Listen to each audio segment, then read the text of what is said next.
August 13th, 2016. I have literally just walked through the door. I am home sweet home. And it's about time as far as today goes. It is nearly 2:30 a.m.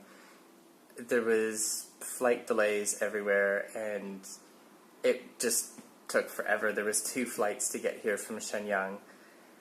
But really happy to be home. The apartment's an absolute disaster, which is why I'm showing you just that side there, which is the semi kind of almost clean side. On the trip back here, I thought about all the time that I must have spent in transit, and in my head went through how many things, how many pieces of transport. It's obviously really late.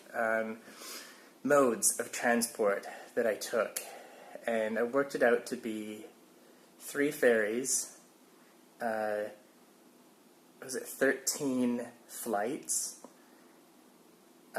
over 30 trains, and over 40 buses. And for a trip that just started off in my head as, I think for these summer holidays I'll spend a few weeks in Greece, turned into obviously this round the world, many countries, many places kind of trip. I don't even know what that was. That's okay. So, where was I going with that? So it's been an amazing trip. Really happy, really thankful that I was able to do it. I also know how appreciative and excited I am to be home and to come back to Chongqing, and especially this year, reflecting on when I arrived at this time of last year in Chongqing. I didn't know any Chinese, and it was just, like, I didn't know the neighborhood. Just venturing outside of my apartment, and it still is a bit of a mission, but back then it was something entirely of a grander scale.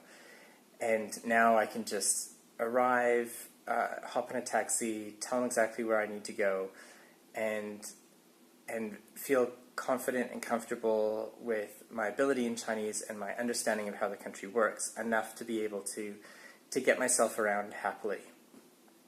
And to know that this is what I'm returning to. I love my apartment, and to know that in 3 days I'll be headed back to my school and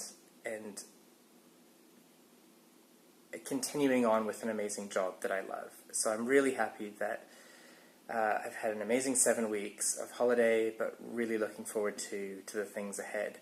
As far as today goes, it was just like I went to the Imperial Palace. There's only two of them. There's the Forbidden City in Beijing and the Imperial Palace in Shenyang. So I've been to both of them now, I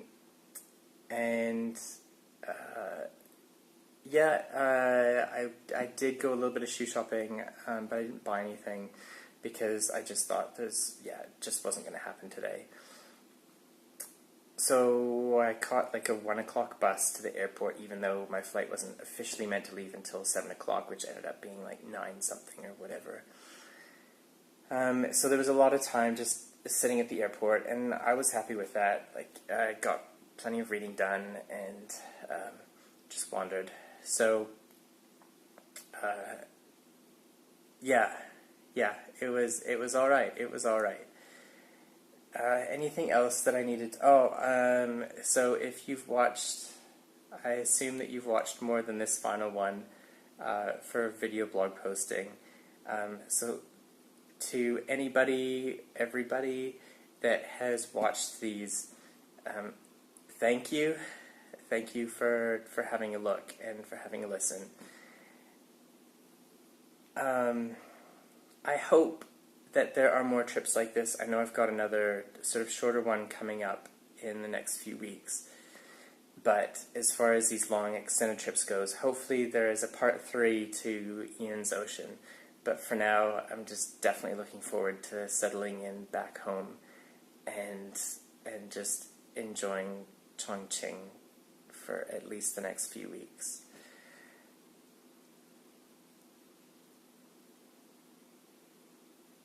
Yeah. Oh, okay. I'm gonna leave off with one final story. So on the flight from Taiyuan to Chongqing,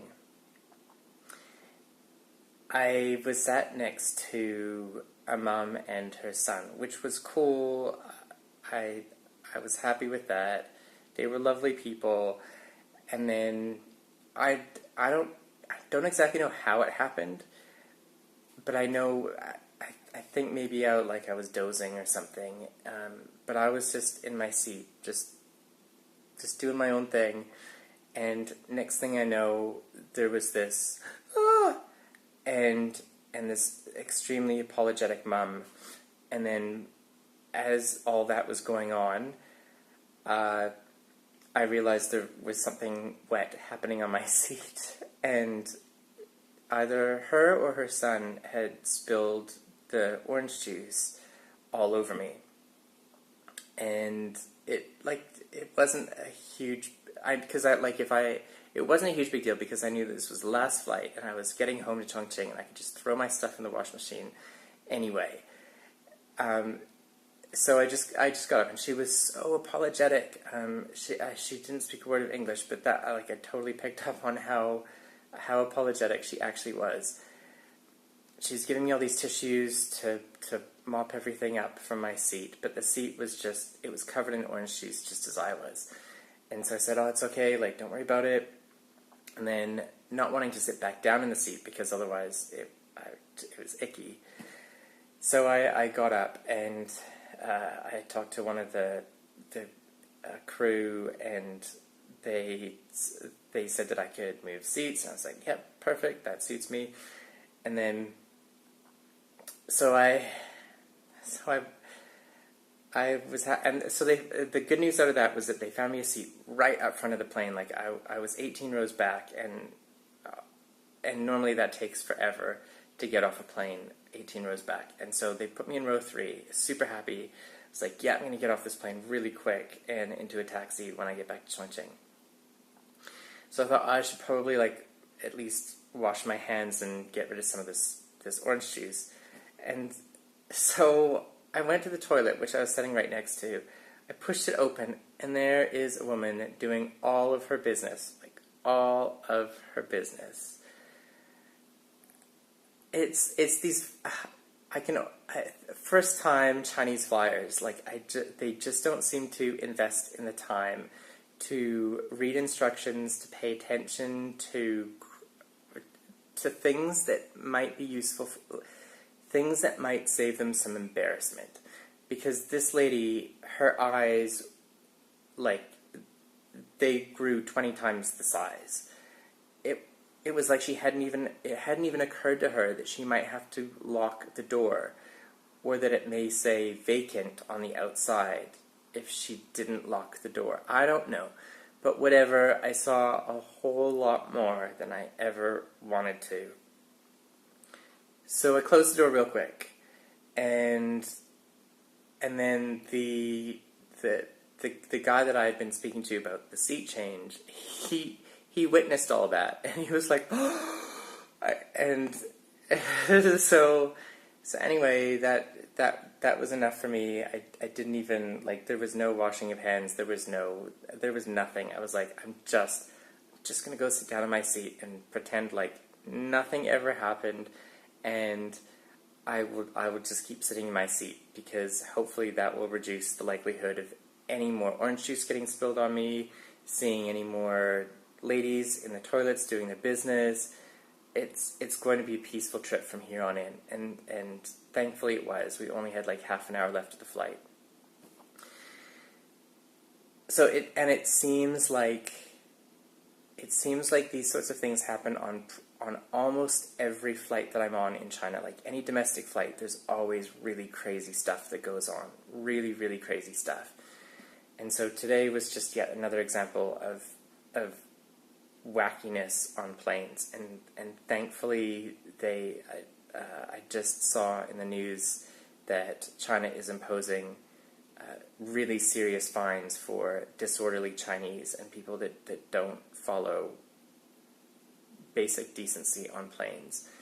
So hopefully that should encourage for sunflowers and people who just don't care enough to start caring.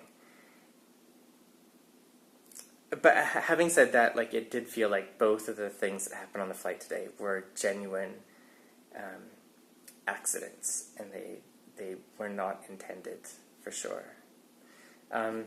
So yeah, again, really happy to be home and looking forward to sleeping in my own bed tonight and waking up in my own apartment and looking back on a fantastic trip. So thanks again for watching, and good night.